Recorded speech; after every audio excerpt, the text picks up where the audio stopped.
കഴിഞ്ഞ ദിവസം പെയ്ത ശക്തമായ മഴയിലും കാറ്റിലും തളിപ്പറമ്പ് മേഖലയിലും വ്യാപക നാശനഷ്ടം. പരിയാരം പഞ്ചായത്തിലെ മുക്കുന്നിൽ തെങ്ങ് വീണ് വീട് ഭാഗികമായി തകർന്നു. നിയുക്ത MLA TK ഗോവിന്ദൻ സ്ഥലം സന്ദർശിച്ചു.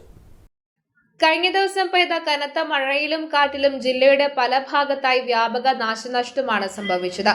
പരിയാരം പഞ്ചായത്തിലെ മുക്കുന്നിൽ സരോജിനിയുടെ വീടിന് മുകളിൽ തെങ്ങ് കടപുഴകി വീണ വീട് ഭാഗികമായി തകർന്നു.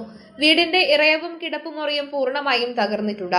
അപകട സമയത്ത് വീട്ടിൽ ആളുകൾ ഇല്ലാതിരുന്നതിനാൽ വൻ ദുരന്തമാണ് ഒഴിവായത്. ഏകദേശം 1 ലക്ഷം രൂപയിലധികം നാശനഷ്ടം സംഭവിച്ചതായാണ് പ്രാഥമിക വിലയിരുത്തൽ. സംഭവസ്ഥലം നിയുക്ത MLA TK ഗോവിന്ദൻ സന്ദർശിച്ചു. അടിയന്തര സഹായം ഉറപ്പു നൽകി. തെങ്ങ് പൊട്ടി വീണിട്ടാണ് ആ വീടിന് നാശനഷ്ടം സംഭവിച്ചിട്ടുള്ളത്. കുട്ടികളൊക്കെ പുറത്ത് കളിക്കാൻ പോയ സമയമായതുകൊണ്ടാണ് വലിയ അപകടം ഒഴിവായിട്ടുള്ളത്. ജയശ്രീ വീട്ടിലൊരാൾ മാത്രമാണ് ഉണ്ടായിരുന്നത്. അതുകൊണ്ട് വലിയ അപകടം ഒഴിവായി. വില്ലേജ് ഓഫീസറുമായി കാര്യങ്ങൾ ബന്ധപ്പെട്ടിട്ടുണ്ട്. വില്ലേജ് ഓഫീസർ റിപ്പോർട്ട് നൽകിയിട്ടുണ്ട് എന്നാണ് എന്നോട് പറഞ്ഞത്. ഗവൺമെൻറ്റിൽ നിന്ന് ലഭിക്കാവുന്ന ഈ കാലവർഷ കെടുതി മൂലം ഉണ്ടാകുന്ന നഷ്ടപരിഹാരം ഗവൺമെൻറ്റിൽ നിന്ന് മേടിച്ചെടുക്കുന്നതിന് വേണ്ടി എല്ലാവിധ ഇടപെടലും ഞാൻ നടത്തും.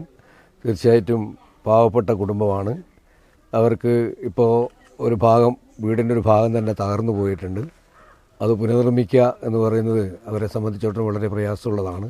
അതുകൊണ്ട് ഗവൺമെൻറ്റിനെ കൊണ്ട് പരമാവധി സഹായം ചെയ്യിപ്പിക്കുന്നതിന് വേണ്ടിയിട്ട് എല്ലാ പരിശ്രമങ്ങളും ഞാൻ നടത്തുന്നതായിരിക്കും.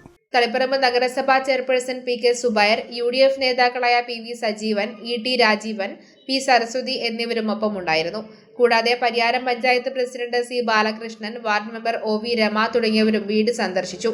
News bureau, Taliparamba.